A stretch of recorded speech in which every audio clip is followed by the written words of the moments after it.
Wasifu wa wahusika. Ujambo na karibu Teachkrest, mimi na dada wako Bikerubu. Leo hii tunataka tuangalie sifa za wahusika. Kumbuka kwamba wahusika ni viumbe ambao hutumiwa ili kupasha maudhui au ujumbe aliokusudia mtunzi wa kipera chochote cha fasihi. Hivyo basi tunataka tuangalie baadhi ya wasifu au sifa ambazo tunaweza kutumia ili kuonyesha hulka ya mtu. Jambo lingine ni muhimu tuweze kujua sifa za wahusika kwa sababu hutainiwa. Pili, itatusaidia sisi hata mtu anapozungumza unaweza tayari kujua wasifu wake. Nyingine itakusaidia hata katika kulinganisha wahusika. Sifa ya kwanza ni bahili. Huyu ni mtu ambaye ni mchoyo, mtu mchoyo. Sifa ya pili, baradhuli. Huyu ni mtu asiye na heshima. Tatu, tuna barakala. Huyu ni mtu anayejipendekeza ili kupata kitu, haswa kutoka kwa watawala. Kwa mfano katika kitabu tamthilia ya Kigogo, tunaona Mzee Kenga akiwa ni barakala. Pia Sagilu katika Nguo za Jadi, tunamuona akiwa ni barakala. Alikuwa anafanyia wengine masihara, mradi tu aweze kupata alichokuwa ananuia ambayo ni mali. 4, tuna dhalimu. Dhalimu ni sifa ya mtu ambaye ni mnyanyasaji au muovu. 4, tuna dikteta. Dikteta ni mtu anayetawala kwa kiimla. Hawezi kutumia wala kuongozwa. Sifa nyingine ni domokaya. Huyu ni mtu ambaye anapenda kupiga domo na mambo ambayo anapiga domo hayamfaidi yeye wala mwingine.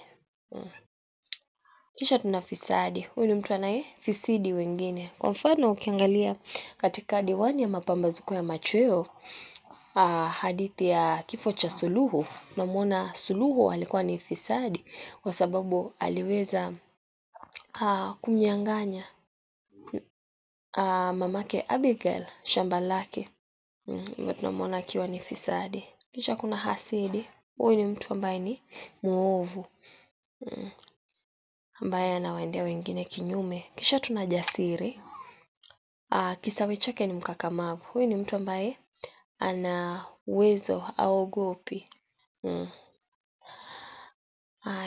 Wengine kwa Kiingereza wanaweza kumuita courageous.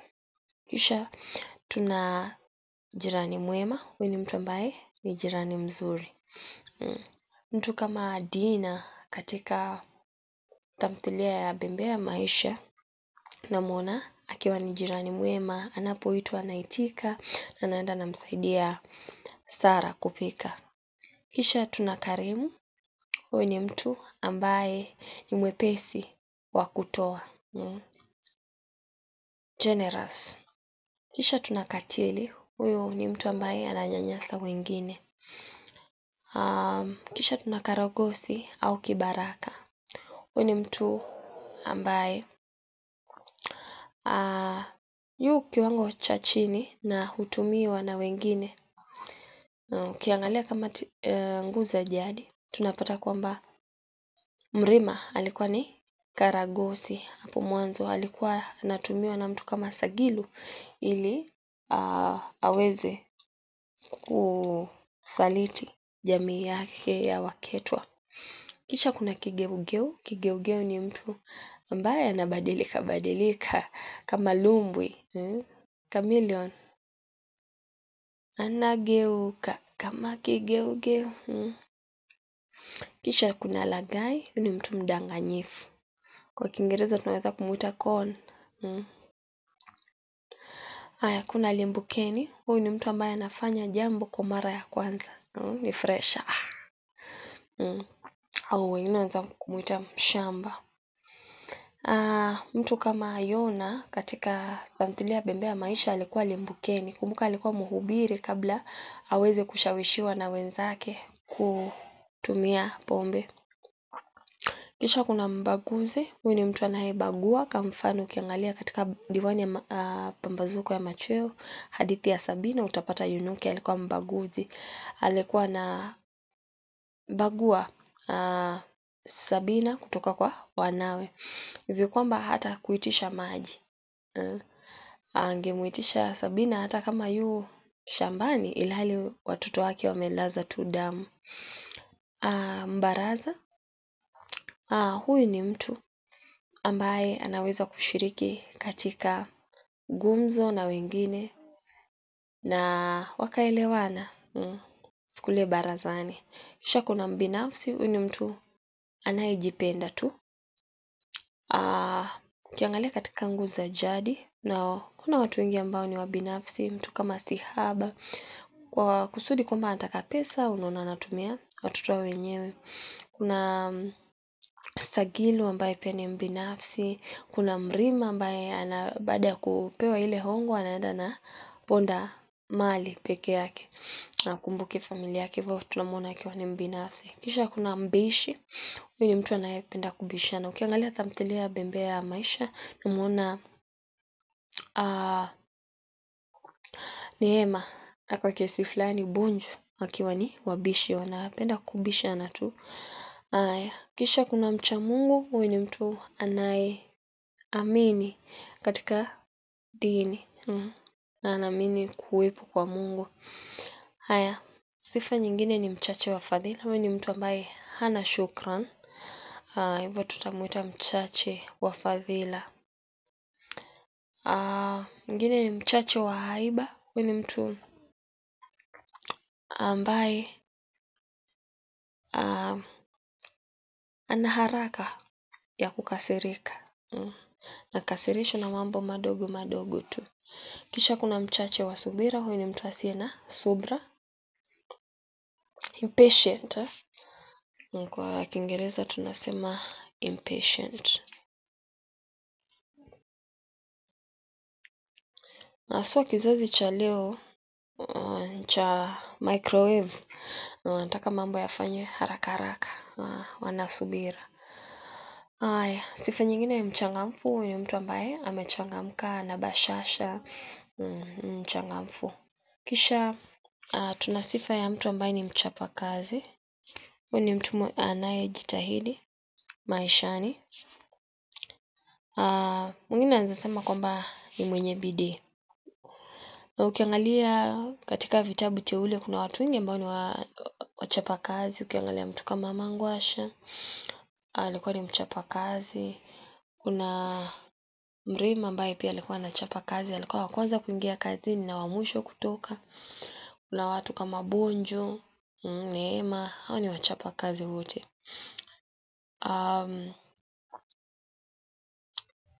Tukiendelea, pia mama katika Nipe Nafasi alikuwa ni mchapa kazi. Sifa nyingine ni mchochole au mlala hoi. Huyu ni mtu ambaye ni maskini. Kwa mfano katika diwani ya Mapambazuko ya Machweo, naona hadithi ya Pupa Mwakuona alikuwa anatoka katika familia ya walala hoi. Pia Tumaini alikuwa ni mlala hoi katika hadithi ya Nilitamani. Naam, hao ni baadhi ya watu ambao ni walala hoi.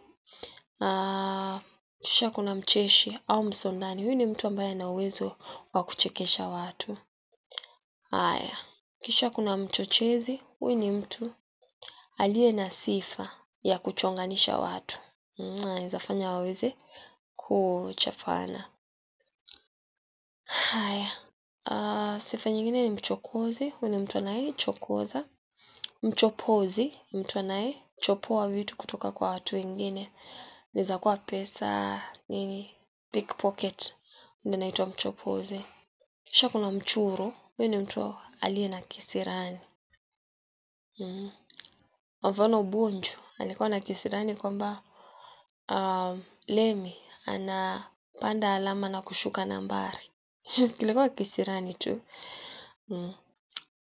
Hata ukiangalia mtu kama Matweba katika hadithi ya Nipe Nafasi kwenye diwani ya mapambazuko alikuwa bila shaka mchuro, alikuwa na kisirani. Naweza kumuita mwenye kisirani. Kisha kuna mdadisi. Huyu ni mtu anayependa kuuliza maswali. Pia huweza kuitwa mpelelezi. Inquisitive ni mdadisi. Kisha kuna mdakusi. Huyu ni mtu anayependa kuingilia mambo ya watu. Na dakua. Kisha tuna mdaku. Huyu ni mtu ambaye anapenda umbea. Kisha kuna mfariji. Huyu ni mtu anaye fariji wengine, anawapa faraja. Naam, inaweza kuwa aidha ni wakati kwa msiba au ukiangalia katika ndoa unapata mtu anakupa furaha, hivyo utapata faraja, tutamuita mfariji. Mfano Adan katika hadithi ya Ahadi ni Deni alikuwa ni mfariji wa Fadhumo, kwani aliweza kirimia yale yote aliyo muahidi, akamtendea mengi na akahakikisha kwamba Fadhumo ameweza kutimiza ahadi zake alizompa babake ambaye alikuwa ni mzee Halifu. Kisha kuna mfilisi. Huyu ni mtu anayetumiwa kulipa deni kwa shirika ambalo limefilisika. Kisha kuna mfitini au msaliti. Ni mtu anayesaliti au kuungana na adui wa jamii yake. Kwa mfano Mrima katika Nguu za Jadi. Riwaya ya Nguu za Jadi tutamuona Mrima akiwa ni msaliti. Kisha kuna mgomvi. Huyu ni mtu anayeleta ugomvi. Kisha kuna mhashamu. Huyu ni mtu ambaye ni maarufu. Ukiangalia mtu kama Lonare alikuwa ni maarufu katika jamii ya Waketwa. Kisha kuna muhini. Huyu ni mtu anayenyima mtu haki yake. Kwa mfano Kalia aliweza kumnyima Jack haki yake na akampa siri. Tutamuona akiwa ni muhini. Kisha kuna mjumuishi. Huyu ni mtu anayejumuika na wengine. Social. Mtu kama Yona aliweza kujumuika na wazee wenzake akina Beni na Luka baada ya mavuno. Kisha kuna mkali. Huyu ni mtu mwenye ukali, anaweza kufoka. Kwa mfano mzee Makucha.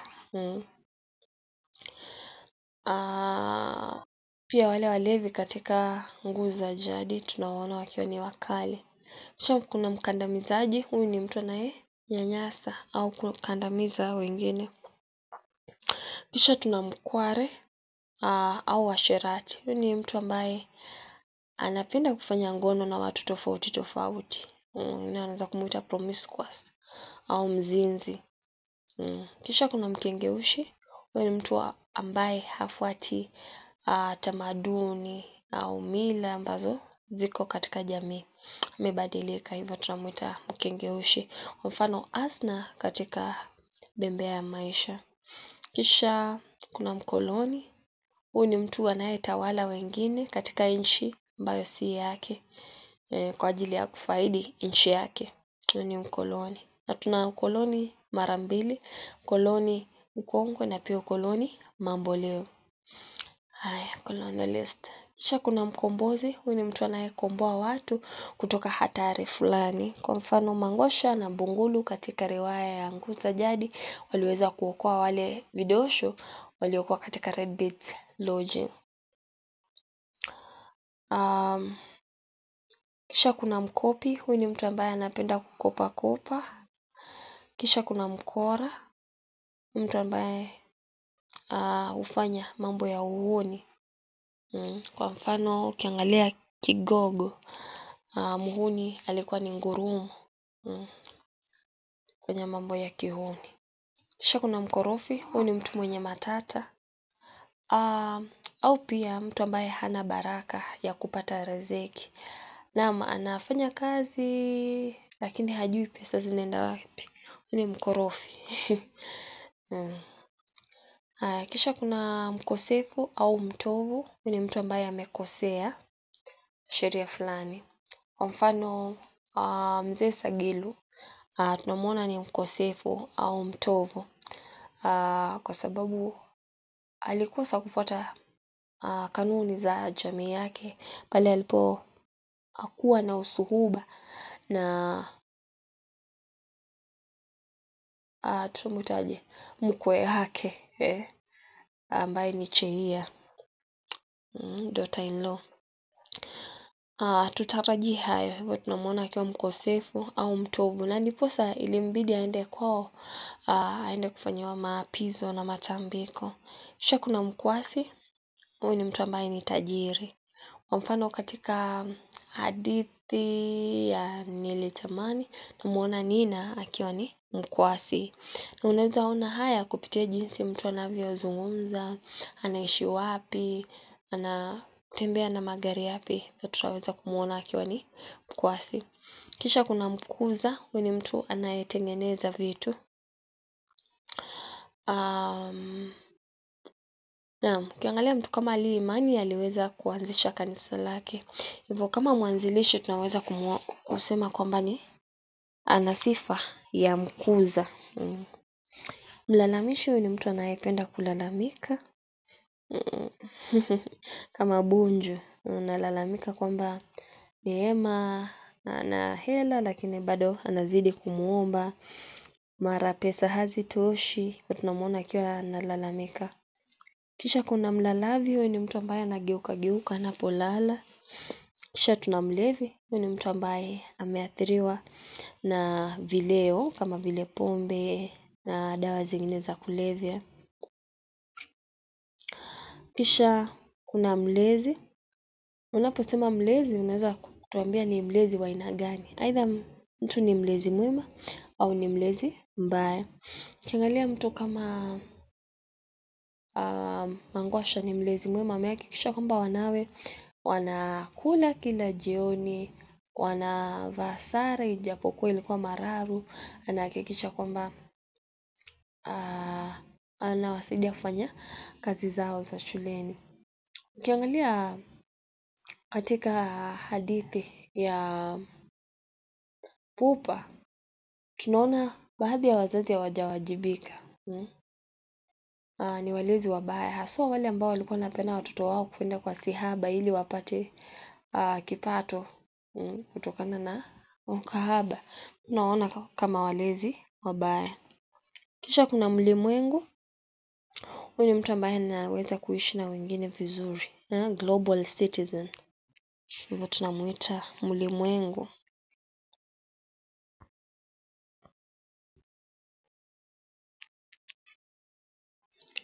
Kisha tuna mlizi, huyu ni mtu anapenda kulialia haswa watoto. Kisha kuna mlokole, huyu ni mtu ambaye anafuata dini ya Kikristo na anafuatilia yale mafunzo kwa undani sana. Hivyo ni mlokole, religious. Kisha tuna mlumbi, huyu ni mtu ambaye anaongea kwa uhodari. Mwangalie mtu kama Romeo anavyoongelesha Tumaini. Alikuwa ni mlumbi kweli. Haya, ukiangalia Lonare alipotoa hotuba yake huko mwisho katika sura ya 6 ya Nguu za Jadi, tunamuona pia akiwa ni mlumbi. Mangwasha pia anapotoa hotuba kwa wana kijiji, tunamuona akiwa ni mlumbi, na wengine wengi. Hata Mwamba ndiposa hata aliweza kushinda kesi kwa sababu alikuwa na ongea vizuri hivi kwamba anamwacha Mafamba bila la kusema. Hivyo mtu ambaye anaongea bila na kwa tuo tunamuita mlumbi. Kisha kuna mnafiki, huyu ni mtu ambaye si rafiki. Anaweza kuendea kinyume. Hivyo ni kama msaliti pia. Mnyenyekevu ni mtu ambaye ananyenyekea na anasikia anapo onywa na kutilia maanani yale ambiwa kuna mnyofu, huyu ni mtu mwongovu aliye mwaminifu, spiritual now. Alafu kuna mwaya mwanya au mtaardhi, huyu ni mtu asiyeridhika na jambo linalotendwa na wengine. Na kuna watu wengi katika jamii ambao ni wataardhi. Wanaona kama si wao wamefanya, basi hilo jambo halijakamilika ifaavyo. Ilhali tunafaa tuwe na shukran. Si kila wakati lazima uwe ni kama hujaridhika. Sifa nyingine ni mpasi. Huyu ni mtu mwenye uwezo wa kupata riziki bila ya taabu. Mtu kama Mangwasho, licha ya kuwa alikuwa amepigwa kalamu, haikumuwia vigumu kupata riziki. Alipata riziki yake, na licha hapo hata akaweza kuwa baadhi ya wale wanawake ambao waliweza kusherehekewa kwa kufanya maendeleo katika utetezi wa haki. Kisha kuna mparuzi, mtu anayefanya jambo ovyo. Kinyume chake ni mwadilifu. Mparuzi ni mtu anayefanya jambo ovyo ovyo. Ana pupa. Kisha kuna mpatanishi. Huyu ni mtu anayepatanisha watu ambao wana ugomvi. Kisha kuna mpekuzi. Huyu ni mtu anayepekua vitu kwa kusudi la kujua au aweze kuchukua mpekuzi. Kisha kuna mpenda amani. Huyu ni mtu anayependa amani. Kuna mpenda anasa, mtu ambaye anapenda burudani, sherehe, watu kama Ngoswe, kulikuwa na Mrima, Zagilu na wengi walikuwa ni wapenda anasa. Ukimwangalia tembo pia katika diwani ya mapambazuko machweo, katika hadithi Mwiba wa Kujitakia, namuona alikuwa ni mpenda anasa. Kisha kuna mpenda familia. Ni mtu anayependa familia yake. Ukimwangalia mtu kama Yona, anayependa familia yake. Bunju hivi katika Bembea ya Maisha, hivi kwamba anahakikisha mwanawe ambaye ni Mina ameenda shule nzuri, amewajengea. Kwa tunamuona akiwa ni mwema.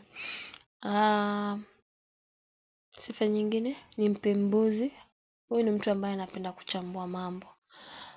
Kwa mfano ukiangalia katika hadithi ya Mzimu wa Kipwerere, tunamuona msimulizi akiwa ni mpembuzi. Alikuwa anataka kujua zaidi, anachambua kweli kweli aliyokuwa akiyasikia. Kisha kuna mpinga mapinduzi. Huyu ni mtu ambaye hataki watu waweze kufanya mapinduzi au mambo ambayo yatafaidi jamii. Mpinga mapinduzi. Ikiwa ni mtu ambaye anaunga, basi kuwe na mapinduzi, tunamuita mwana mapinduzi. Kisha kuna mpingamizi. Huyu ni mtu anayepinga mambo haya. Kisha tuna mpinzani au mshindani. Huyu ni mtu anaye tofautiana na mwenzake, labda kisiasa, inaweza kuwa kidini na kadhalika. Kisha kuna mpole. Huyu ni mtu ambaye ni mtulivu. Sifa nyingine ni mpwamu. Huyu ni mtu ambaye pia ana bashasha, ana furaha. Kisha kuna mpyaro au mpujuvu. Huyu ni mtu ambaye anapenda kupayuka, pia na matusi. Mpweke ni mtu ambaye hana watu karibu naye. Kisha tuna mraibu, kinyume cha limbukeni. Huyu ni mtu ambaye ni shabiki wa kitu fulani, amekitumia hivi kwamba amekuwa na uzoefu. Labda ni mraibu wa pombe, ametumia pombe hivi kwamba amekuwa na uzoefu. Bila pombe hawezi kufanya kazi zake. Kisha tuna mrasimu. Huyu mtu anayefanya mambo au kutawala kulingana na kanuni zilizowekwa. Hiki ni kinyume cha dikteta. Hivyo kuna mrasimu. Kisha kuna mrembo. Ukitumia nadharia ya ulimbwende, tunapata kwa sifa ya mtu ambaye ni mrembo. Ana umbo zuri, pia ameweza kujipamba.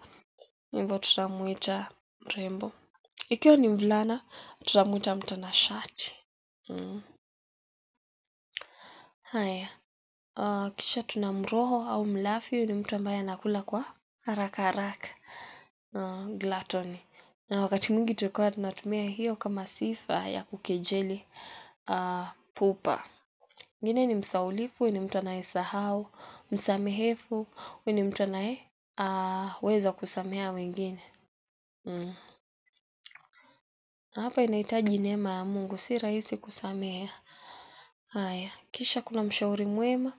Ikiwa utatuambia mtu ana sifa ya kwamba ni mshauri, tuambie ikiwa ni mshauri mwema au mshauri mbaya. Mtu kama Mbungulu ni mshauri mwema. Anapomwambia Mangwasha kwamba hawataenda kule peke yao kumtafuta Mrima kwa sababu walikuwa ni wanawake mwanzo na sehemu hiyo haikuwa na usalama. Kuna wengine ni washauri wabaya. Mtu kama Ngoswe katika Ngoo za Jadi anamshauri mashauri kwamba aweze kubadilisha wanawake. Kisha kuna mshawishi, ni mtu ambaye anaweza kushawishi wengine. Kisha kuna mshupavu, ni mtu ambaye si rahisi kumtoa wala kumpiku. Kisha tuna msikivu, ni mtu anayesikia. Kisha tuna msiri, huyu ni mtu anayeweka siri. Kwa mfano Siri mwenyewe aliweza kuweka siri katika hadithi ya Toba ya Kalia. Kisha kuna msitiri, huyu ni mtu anayemfichia mwingine. Kwa mfano Jennifer alikuwa ni msitiri wa Tumaini kwa sababu anamtumia hela ili amsitiri dhidi ya umaskini. Kisha kuna msomi, huyu ni mtu ambaye ana kisomo kikubwa haswa cha chuo kikuu. Kwa mfano katika Bembea Maisha, watu ambao ni wasomi kuna Yona, Salome, Asna na Neema. Kwa kiasi fulani Nina ambaye alikuwa boarding school kwa shule ya bweni. Alafu tuna msumbufu, huyu ni mtu anayesumbua. Tuna msununu, huyu mtu ambaye amenuna kila wakati, mtu kama Bunju. Kisha kuna msutaji, huyu ni mtu ambaye anakosoa mtu bila woga wowote, straightforward. Anaitwa msutaji au msudukishi. Kisha tuna mstaarabu, huyu ni mtu ambaye anatenda na kufanya mambo kulingana yanayoonyesha kwamba anaishi katika tabaka fulani. Na kwa Kiingereza tunaita elegant. Kisha tuna mtabaka, huyu ni mtu ambaye ana ubaguzi wa kitabaka. Haya, sifa nyingine ni mtamaduni, huyu ni mtu ambaye ni mlinzi wa desturi. Mtu kama Sara alikuwa na sifa ya kuwa mtamaduni kwa sababu aliweza kulinda desturi. Kwa mfano mume hafai kuingia jikoni bali anafaa apikiwe na mkewe. Kisha sifa nyingine ni mtambuzi au mjuzi, huyu ni mtu ambaye anafahamu mambo. Kisha tuna mtanashati au mfua uji, huyu ni mtu ambaye ni mlimbwende, ni nadhifu. Kisha tuna mtashi au muombaji, huyu ni mtu ambaye anatamani kitu tena anakiomba. Kisha tuna mtawa, hao ni watu ambao wamejitenga na dunia, mambo ya kilimwengu, hivi kwamba waweze kufanya kazi ya Mungu. Kisha tuna mteka nyara, huyu ni mtu ambaye anateka watu wengine nyara. Kwa mfano Ngurumo katika tamthilia ya Kigogo. Kisha kuna mtegemezi au kupe, huyu ni mtu ambaye ni kinyemelea, anategemea jasho la wengine. Kwa mfano Abigail alikuwa anategemea aweze kuletewa nyumbani na Suluhu. Kisha tuna mtende, huyu ni mtu ambaye ni mzuri, anaweza kuwa mume, anaweza kuwa mke. Mtu kama Adan alikuwa ni mtende. Kwa sababu gani? Aliweza kumsaidia Fadhumu. Alikuwa mzuri ajabu, naye Fadhumu akawa ni mtende kuelekea kwa Adan anapomzalia na hakikisha kazi nyumbani zimefanywa na kadhalika.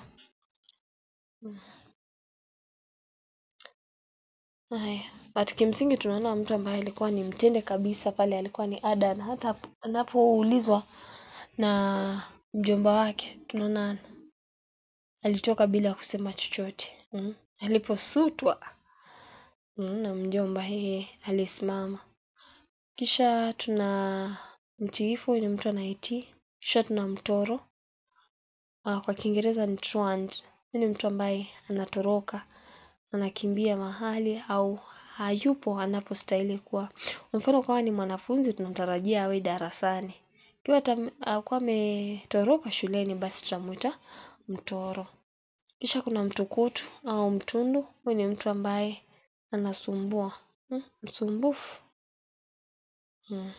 Kisha tuna mtunduizi au kabidhi. Huyu ni mtu anayependa kujua mambo yanavyoenda.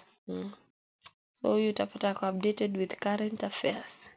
Kisha kuna mvivu au mzembe. Huyu ni mtu ambaye amelegea, ana utepetevu.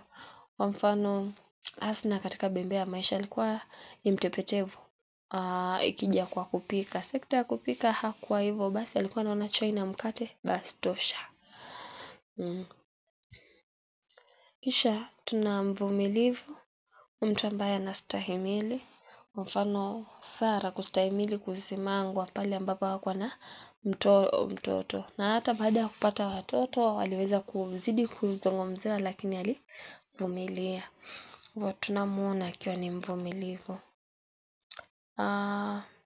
Kisha kuna mvunja sheria. Huyu ni mtu ambaye anavunja sheria zilizoko labda katika katiba.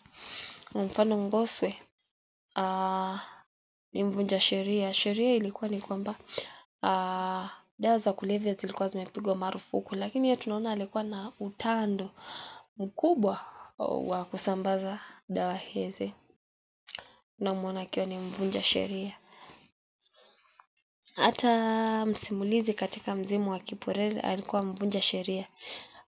Ilikuwa ni kwamba hakuna kuingia kule Mzimu wa Kipurere, lakini akafanya juhudi kuhakikisha ameenda kule ili kutafiti iliyokuwa ikimsumbua akilini. Kisha kuna mtetezi wa haki. Huyu ni mtu anayetetea haki za wengine dhidi ya maovu ili wasije wakaonewa. Wanapigania wengine, mtetezi wa haki. Rights activist. Kisha kuna mwadilifu. Huyu mtu anayefanya kazi yake bila papara. Kisha kuna mwajibikaji. Huyu mtu anayefanya majukumu yake na wajibu, responsible. Kisha kuna mwanampinduzi. Nilivyofika kusema hapo awali, huyu ni mtu ambaye anahusika katika harakati za kujikomboa.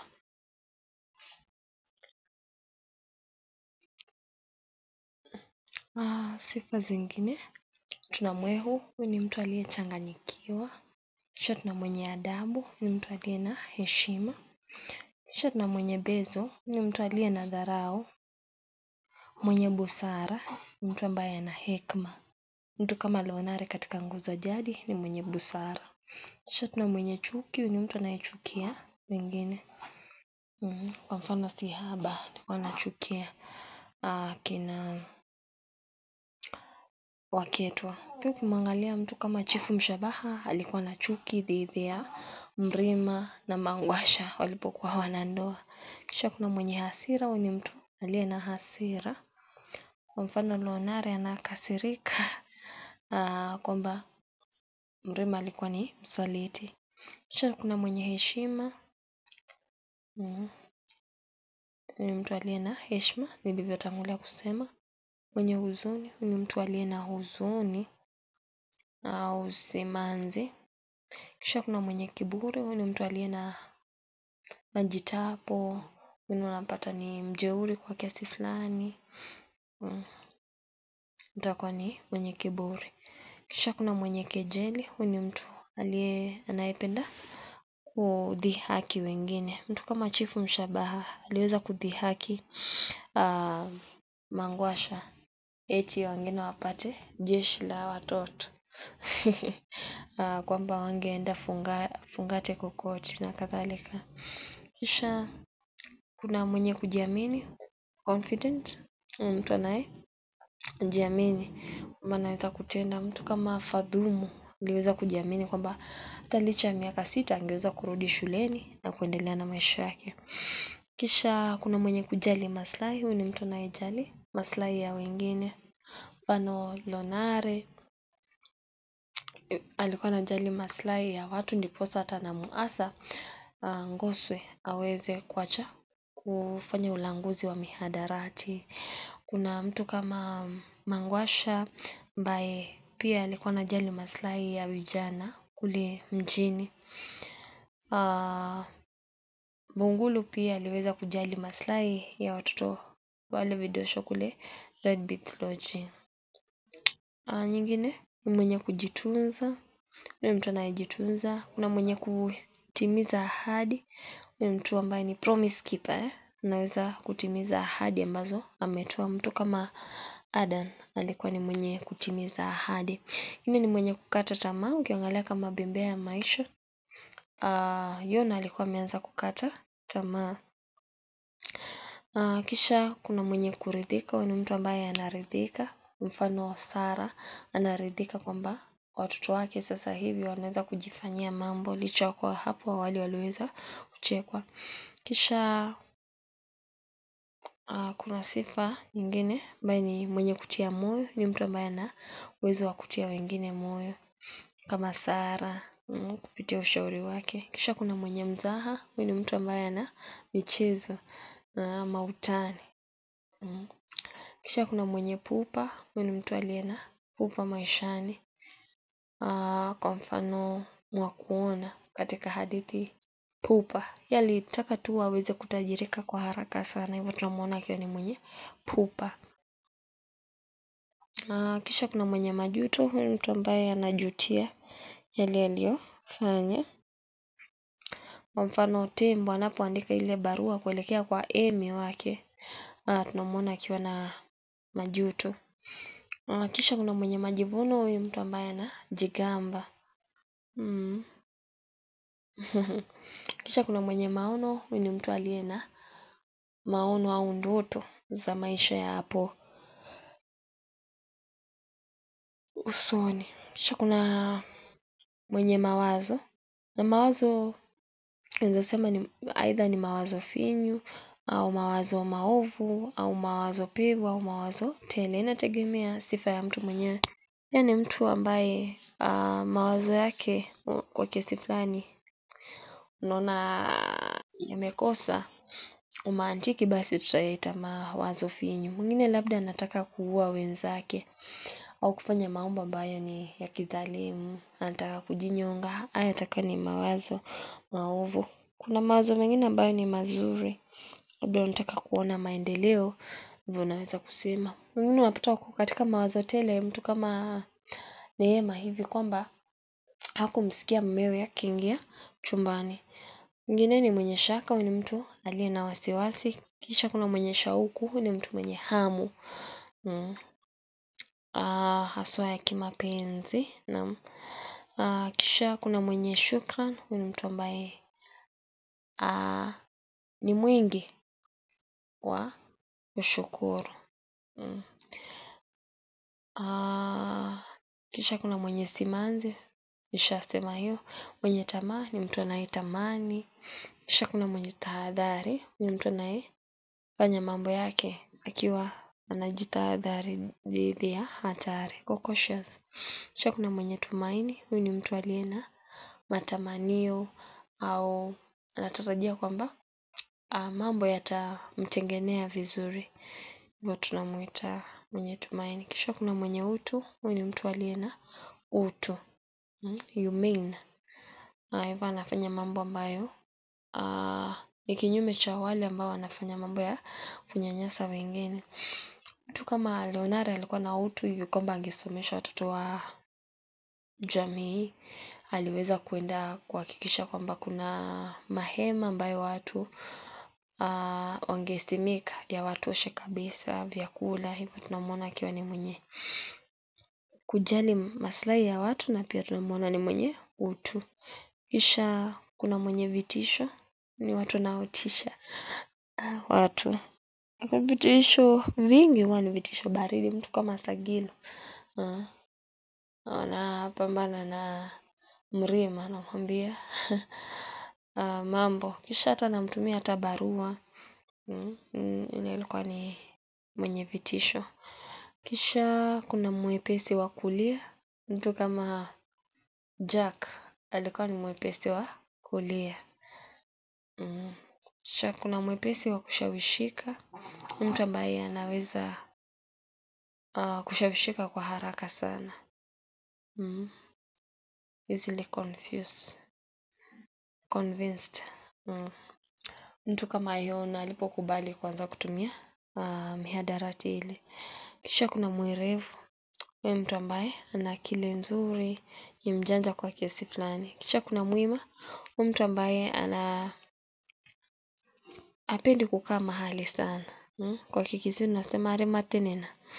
Kwa mfano Mangwasha alipoenda kumuona Bongolo, alikaribishwa angalau anywe kikombe cha chai, lakini aliweza kukataa kwa sababu alikuwa na mambo ambayo alipaswa fanya. Hivyo tunamuona akiwa Mwima hata pale anapokimbia kurudufu zile karatasi ambazo zingetumika kama idhibati katika kesi ya Matango. Tunamuona akiwa Mwima. Kisha kuna mwingi wa hasira. Huyu ni mtu ambaye amejawa na hasira.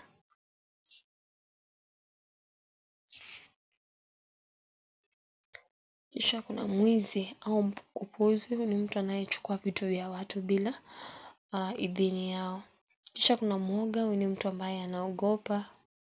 Kwa mfano Mrima pale ambapo baada ya kupambana na Sagilo aliweza kuogopa na akaacha hata kwenda ule mkahawa mpenda bure. Kisha kuna mwokozi. Huyu ni mtu anayewaokoa watu wengine kutoka hali ya hatari. Kwa mfano akina Sagilo, Sauni, Lonare, Sagura walienda kumwokoa Mrima kutoka korongo. Waliweza kumwokoa. Pia kuna mtu ambaye aliokolewa ambaye ni Sagilo. Aliokolewa na Ngoso na Mashauri. Jambo lingine, Nzinzi. Huyu mtu ambaye ni mkware. Kwa mfano Nanzia, kuna Sagilo, wahusika wengine. Kisha kuna Mzishi. Huyu ni mtu anayesaidia wengine haswa walipo na msiba ili kuwafariji. Kisha kuna Rafiki. Huyu ni mtu ambaye ni mwandani. Kisha kuna Rahimu. Huyu mtu mwenye rehema. Na Forazini ni mtu mwenye akili pevu. Hadi wakati mwingine, nimekuwa na wadha wako Viki Robo. Zidi kusubscribe, kushare na hata kulike video hii. Tutakutana wakati mwingine. Kwaheri. Naam, mwenye kujitia hamnazo ni mtu ambaye anajifanya hajui kitu ilhali anajua. Mtu kama Mangwasha pale ambapo alikuwa anaulizia kuhusu barua aliyokuwa akiulizwa na Mrima, anajifanya hajui. Hadi wakati mwingine, nimekuwa na wadha wako Viki Robo. Zidi kusubscribe, kushare, kulike na hata kulike video hii. Hadi wakati mwingine, kwaheri.